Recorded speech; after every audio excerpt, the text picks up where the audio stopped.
Hello, we are going to do low sodium roasted chicken. We will be using a whole chicken, and I'm going to be doing several recipes with this. So we'll make this tonight to eat, and then we'll use the leftovers to do some other recipes. So the first thing I want to do is show you what we'll be using. Over here, any type of olive oil will be fine. All of these I purchased at Walmart. So some olive oil, then we have some garlic powder next. Then there should be basil and oregano, and any type of seasoning that's not sodium. You can really use anything that doesn't have any salt in it. This is the original blend. You will need 1 packet of the Herbox sodium free, 1 packet, and we'll use a cup of our stock, of our chicken stock. Here we will also use a half of a Vidalia onion, and we will use a whole lemon. Okay, so let's get started. We'll come here, we'll take a look what we're gonna do. Okay, this seems a little strange, but if you do this, it's going to help your chicken have a lot of flavor. If you can separate, keep the skin on to cook it, because that's going to keep the moisture in. But if you can, put your hand in here, there'll be some resistance, and just separate the skin from the chicken itself and make a little cavity in there. And that what I'm going to do is I took half of that onion and I did it in thirds. I'm going to keep 2/3 here. The 1/3 I cut up finely. I'm going to take some of these onions and I'm going to stick in between that skin. Then I'm going to flip it over, and I'm going to do the same thing on the other underside of it. Just separate out the skin a little bit. Put some of that onion in there, and that's going to help it stay moist. All that onion will absorb into that skin and make it very tender. In the inside cavity, I'm going to put my 4-quarter lemons, and don't worry about seeds or anything, just cut them, stick them in there.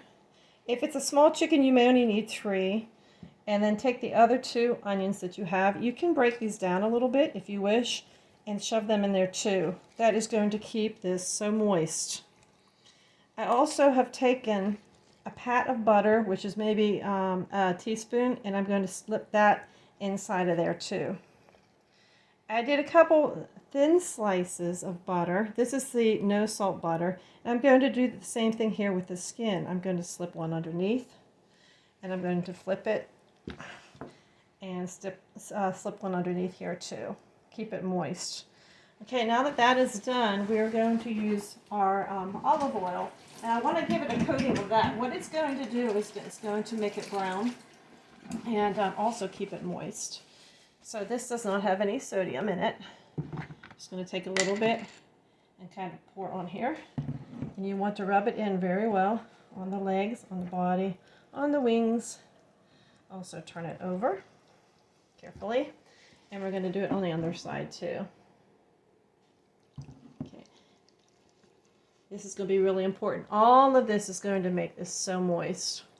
Okay, then from here we're going to take our packet of our Herbox, and we're going to do the same thing. We're going to sprinkle it all through here, inside a little bit, and on the outside. It can get kind of messy, but it's worth it. If you have any extra, just fill it inside of there, up under the skin. Same thing.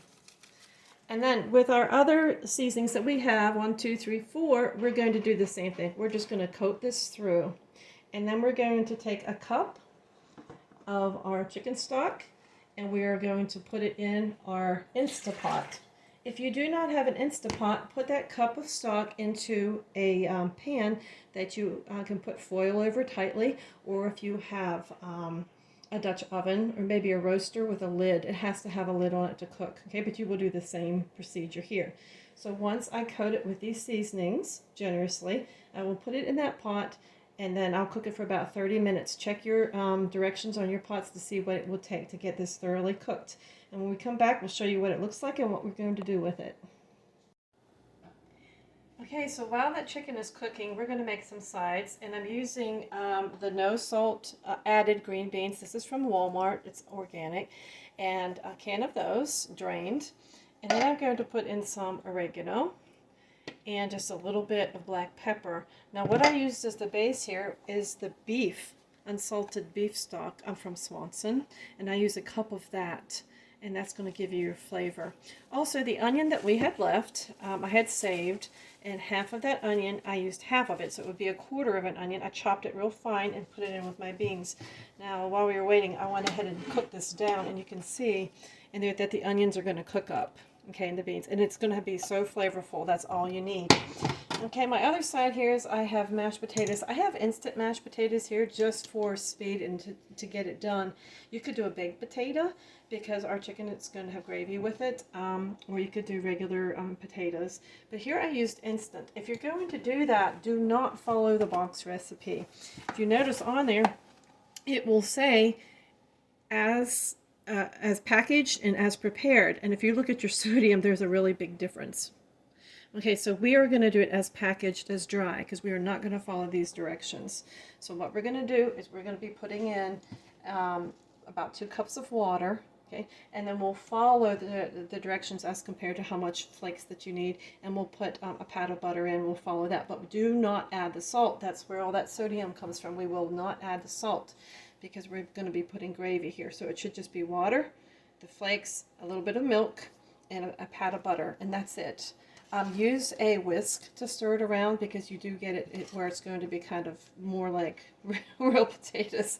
Okay, so that's what we have done for our sides. So then what I did is in the crock pot, or in the Instapot, we put a little bit of flour, which has no sodium. We mixed it in with the whisk into the broth that was on the bottom, and that's going to make our gravy. There is no added sodium to that. So we'll be back and we'll show you all of it together.